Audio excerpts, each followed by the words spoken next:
kayak semacam pakem ya, dan turnitinnya harus di bawah 20 kalau yang Sinta. Kalau yang tidak terakreditasi kayak ESID itu kan tidak terakreditasi tuh, cuma biasa-biasa itu 30 boleh, turnitinnya 30 ya, yang harus kalian benar-benar perhatikan.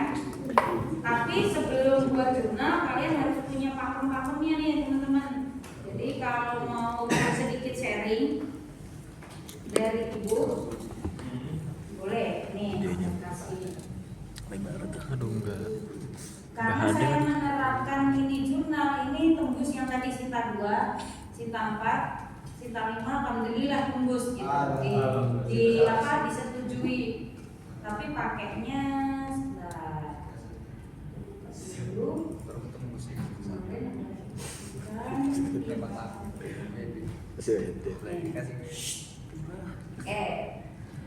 Pakemnya ini. Pertama, ketika kita nulis jurnal, kita harus tahu kalau abstrak itu nggak boleh lebih dari 250 kata.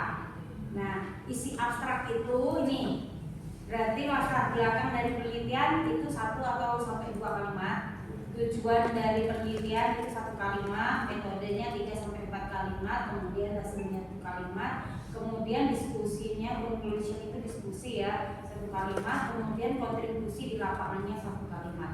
Nah, 1 kalimat ini digabung berarti 1 abstrak, berarti terdiri dari 2, 3, 6, 9 kalimat. 9 kalimat aja. Nah, contohnya tadi manuskripnya ini. Nah, ini jurnalnya ibu nih yang insya Allah Sinta 2. Nah, ini di sini. Ini hurufnya 200 kalimat di sini, 200 kata di sini. Kan tadi maksimal 250 ya. Nah, ini terdiri dari biasanya introduction, pendahuluan, kemudian setelah pendahuluan ada metode, setelah ada metode ada hasil, kemudian hasilnya itu nanti bentuknya gambar atau enggak table ya, dan yang terakhir kesimpulan ya, kesimpulan atau diskusi. Conclusion ya, conclusion di sini. Oke, kita balik ke sini. Ibu buat ini patokannya dari sini. Nah, dari sini. Pertama yang kita harus buat adalah kita menentukan dulu judulnya. Judulnya tadi aku bilang ya awalnya, yang poin nomor 5 tadi. Evaluasi, optimasi, perkembangan, perancangan. Nah, kalau model bahasa Inggris jangan takut. Bahasa Indonesia dulu, nanti baru ditranslate ya. Nah, untuk translate jurnal itu nggak sembarangan. Kalian harus tahu yang web yang benar-benar nggak merubah maksudnya. Karena kadang-kadang translate aja bahasa keteknikan aja beda. Nah, gimana Bu yang biasanya Ibu pakai? Ibu biasanya pakainya di Doc Translator. Kalau mau ikutin silakan. Ibu biasanya pakai ini.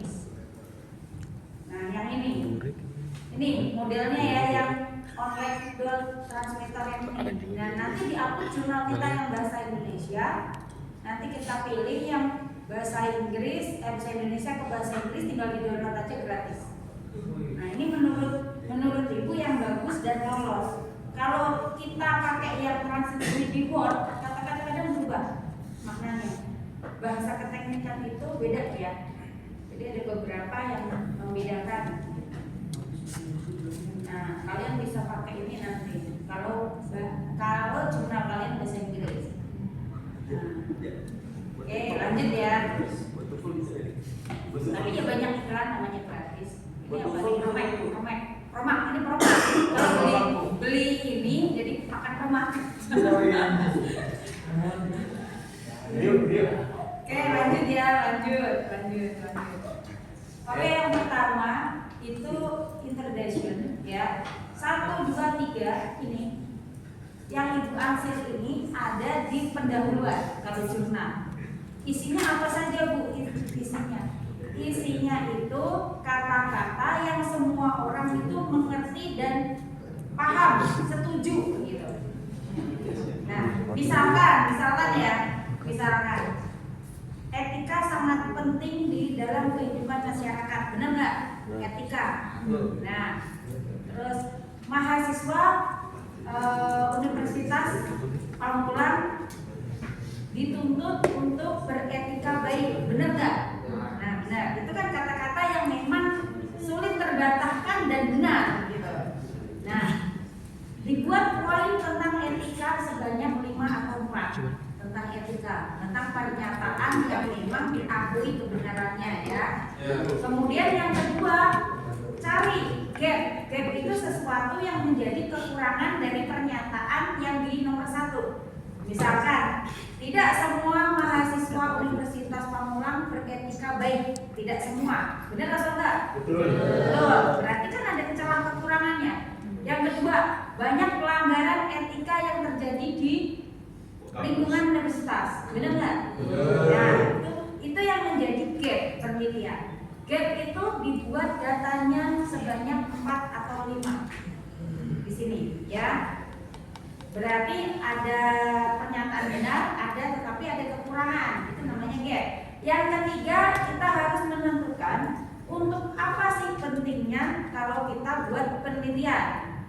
Kemudian penawarannya apa yang kalian harus tawarkan?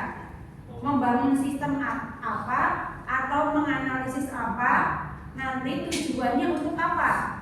Kalau kamu melakukan penelitian, 1, 2, 3 masukin semuanya ini nanti di pendahuluan jurnal kalian. Gabungkan 1, 2, 3 ini menjadi satu kalimat, satu paragraf. Ini kan berarti ada 5 kalimat. 5 kalimat ini digabungin. Kalau kalian sudah dapat 5 pernyataan tadi, menggabunginnya agak susah, Bu. Oke, Ibu kasih tip. Kalau kalian sudah buat 1, 2, 3, 4, 5, kalian boleh masuk ChatGPT, boleh. Bantu kembangin satu paragraf tersusun dari 4 kalimat ini. Terjadi keluar. Kamu tinggal parafrase, dibaca lagi. Nah, yang terpenting harus buat pokoknya dulu, ya. Ibarat kata kayak tulangnya dulu. Nah, baru nanti digabungin jadi satu paragraf. Berarti pendahuluan ada berapa paragraf? 3 paragraf. Nih, 1, 2, 3. Oke ya, tapi ya caranya ya.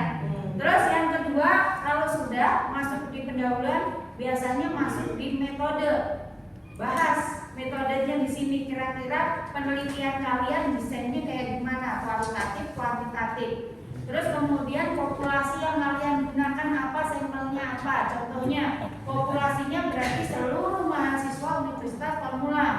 Samplingnya berarti kelas 05 SIP P002, gitu ya. Di sini ya sampelnya harus dijelaskan. Terus instrumennya, penyebaran datanya kayak gimana? Wawancara atau interview atau apa? Ya. Kemudian data analisisnya kamu mau memakai olah data apa? Net Bayes, Commerce atau Pazi, gitu ya. Masukin di sini pengolahan datanya.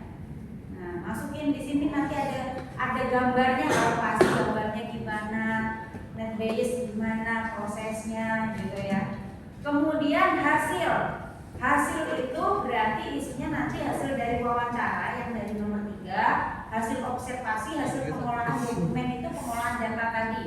Masukin dalam bentuk tabel, ya, tabel, diagram, gambar, masukin di hasilnya di 4, ya, teman-teman ya. Terus kasih penjelasan. Kemudian yang nomor 6 discussion atau conclusion itu biasanya jadi satu atau pisah-pisah ada, ya, tergantung jurnalnya. Nah, isinya kira-kira dari sini apakah sudah menjawab belum dari penelitian yang nomor 2 yang dari sini, gap penelitiannya, gap kan? Sudah menjawab belum? Kayak kesimpulan jadinya jatuhnya di sini ya.